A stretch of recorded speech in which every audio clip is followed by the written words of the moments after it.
morning light spills through the gleaming glass towers of Bright Tech Industries, turning every surface into a mirror of gold. The day begins with the sharp rhythm of heels clicking against marble floors, coffee machines hissing, and executives rushing with tablets in hand. The building breathes power, every corner polished, every voice urgent. But amid this world of ambition moves a quiet figure. Thomas, the janitor. His uniform is faded, his hands roughened by years of cleaning the messes of others. Yet behind his tired eyes there's something steady, a dignity that doesn't need a title or a corner office to exist. He walks with slow, deliberate steps, his mop bucket rattling softly as if whispering that even invisible people have stories. As Thomas wipes down the cafeteria tables, laughter rings out near the espresso bar. A group of young executives joke loudly about their upcoming yacht party. Their laughter fades only when the man himself, Daniel Reeves, the CEO, enters, tall, confident, and draped in a charcoal suit that costs more than Thomas's yearly wage. Daniel carries the aura of a man who owns every inch of the building. His voice cuts through the chatter like a blade. "Morning, everyone. Let's keep the energy up. Profits don't climb themselves." His team chuckles obediently, but Daniel's eyes soon fall on something out of place. At the far end of the cafeteria, Thomas quietly takes a seat, pulling out a small, dented metal lunchbox, the kind you'd expect from another era. He sets it down gently, almost reverently, before unfolding a napkin and bowing his head for a brief moment of gratitude. Daniel smirks. "Well, what do we have here?" He strides toward Thomas, the sound of his Italian leather shoes echoing like a drumbeat of arrogance. The cafeteria goes silent. "Didn't realize we had a museum exhibit today," Daniel says, pointing at the lunchbox. "That thing looks older than the company itself." His team bursts into laughter. Someone mutters, "Maybe it's full of ancient breadcrumbs." Thomas stays silent, his fingers resting on the lid as if protecting it. His face remains calm, though a flicker of hurt crosses his eyes. "It's just my lunch, sir," he says softly. Daniel raises an eyebrow. "Your lunch? Must be a royal feast in there." "Come on, open it up. Let's see what's inside." The laughter grows. Cameras subtly lift. Everyone watches as Thomas slowly stands, collects his lunchbox, and says only, "Some things aren't meant to entertain, sir." Then he walks away, leaving the box on the table by mistake. For a few moments, silence lingers. Then Daniel chuckles. "Guess we struck a nerve." But curiosity replaces amusement.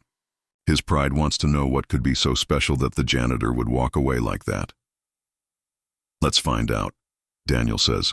He steps forward and lifts the lunchbox. It's heavier than expected, cold to the touch.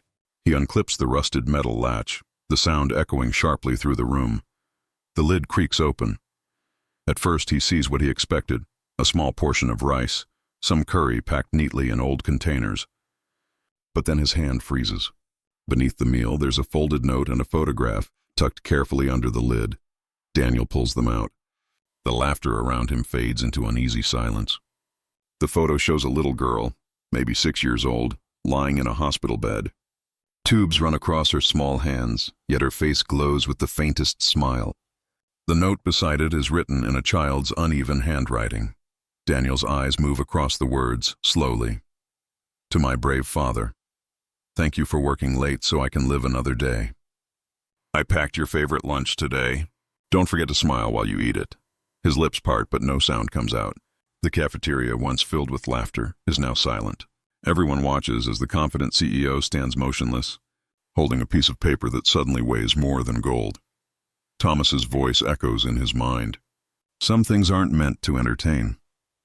Daniel's reflection stares back at him from the shiny lunchbox lid, but it's not the man he knows. For the first time, he sees someone shallow, cruel, and empty behind the expensive suit. A pin could drop in the room. The same employees who laughed seconds ago now shift uncomfortably, unable to meet each other's eyes. Then Daniel whispers, barely audible, "Oh my God." He sets the photo down gently, as if afraid it might break. The sound of his breathing fills the silence. The once sure CEO suddenly looks small, the air around him heavy with regret. Someone from his team murmurs, "Sir, are you okay?" But Daniel doesn't answer. He only whispers, "Where's Thomas?" And before anyone can respond, he turns, walking briskly toward the door. His steps echo through the empty hallways, the photo still trembling in his hand. Behind him, the employees remain frozen, the same people who laughed moments ago, now staring at that open lunchbox like it holds their own reflection. As the scene fades, the camera zooms in on the note, its edges worn, a tiny hand-drawn heart near the signature that reads simply, "Love." Emily, the image lingers, haunting and pure. Then, the faint echo of Daniel's footsteps fades as he rushes down the corridor, not as a powerful CEO, but as a man desperate to make something right. But what happens next will shock everyone watching. The frame freezes on Daniel's face as he spots Thomas mopping quietly in the lobby downstairs, completely unaware that his small, forgotten lunchbox has just shattered the pride of an entire company. If you believe kindness is worth more than money, hit like and subscribe, because what happens next will touch your heart. The office is silent. The kind of silence that doesn't just fill the air, it weighs it down. Daniel Reeves, the CEO of Bright Tech Industries, stands frozen beside the cafeteria table, his hand trembling slightly as he stares at the note he just read. His confident posture, his sharp grin, gone. All that remains is a man who has just seen the mirror of his own cruelty. The note, written in uneven, childlike handwriting, reads, "To my brave father, thank you for working late so I can keep my medicine. I packed your favorite lunch today. Don't forget to smile while you eat it." Beneath the paper, the small photograph still lies open. A little girl with pale cheeks, smiling weakly from a hospital bed. She's holding that same dented lunchbox against her chest, as if it were her treasure. The laughter that once filled this room now feels toxic, echoing in Daniel's ears like a cruel reminder of who he just was. He blinks hard, as if hoping this is some cruel dream. But the note doesn't fade. His reflection in the lunchbox lid stares back at him. Not as the powerful CEO, but as a man stripped bare of his pride. The laughter, the mockery, the arrogance. It all feels like a stain he can't wash off. Then, without a word, he sets the note down and walks out. The clack of his expensive shoes against the marble floor is deafening. Every step echoes like a heartbeat racing with guilt. Employees move aside as he passes, their eyes full of questions. No one dares to speak. Downstairs, the world feels quieter. In the lobby, under the harsh fluorescent lights, Thomas, the janitor he mocked, is mopping the floor. His posture is weary, his shoulders heavy, but his movements are calm, deliberate. He doesn't look up when Daniel approaches.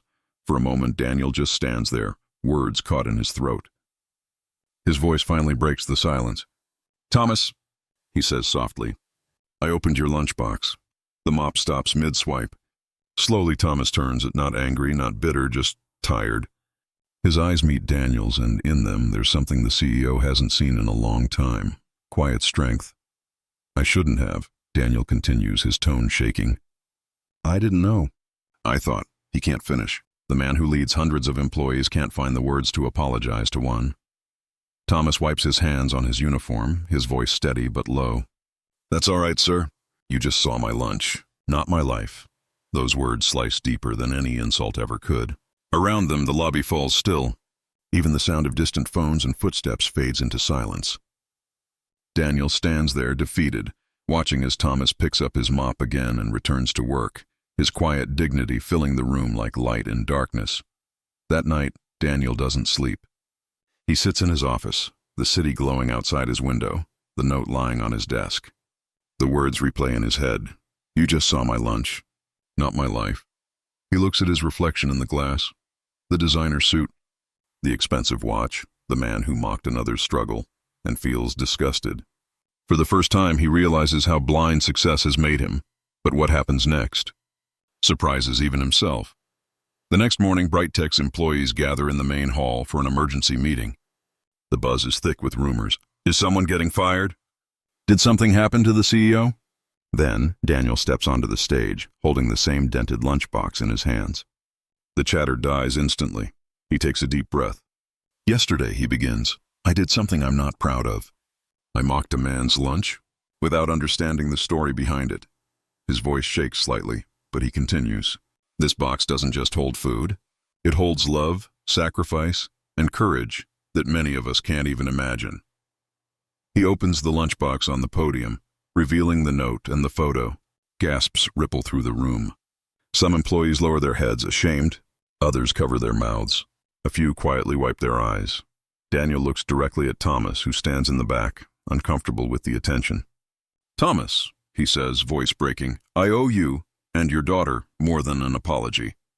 From this day forward, Brightech will create an employee care fund in your daughter's name, a fund to help every worker in need.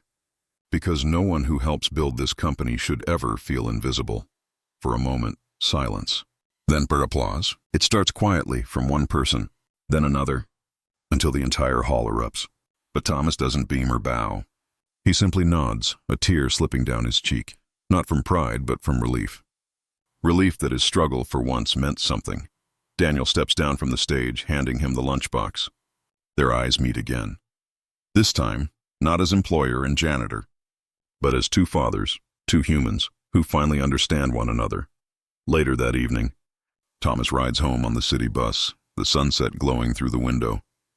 The lunchbox rests on his lap, the metal warm from his touch. He opens it for a moment, glancing at the note and photo tucked inside. His daughter's smile seems brighter now, as if she somehow knows. He looks out at the fading skyline, whispers, "We'll be okay, Emily." Meanwhile, in his glass office above the city, Daniel watches the same sunset. He sees his reflection and whispers quietly, "I mocked his lunch, and he fed me humanity."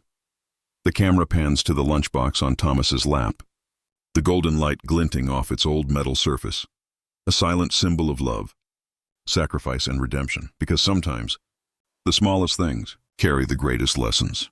What would you have done if you were in Daniel's place? Tell us in the comments, because sometimes one small act of understanding can change an entire story.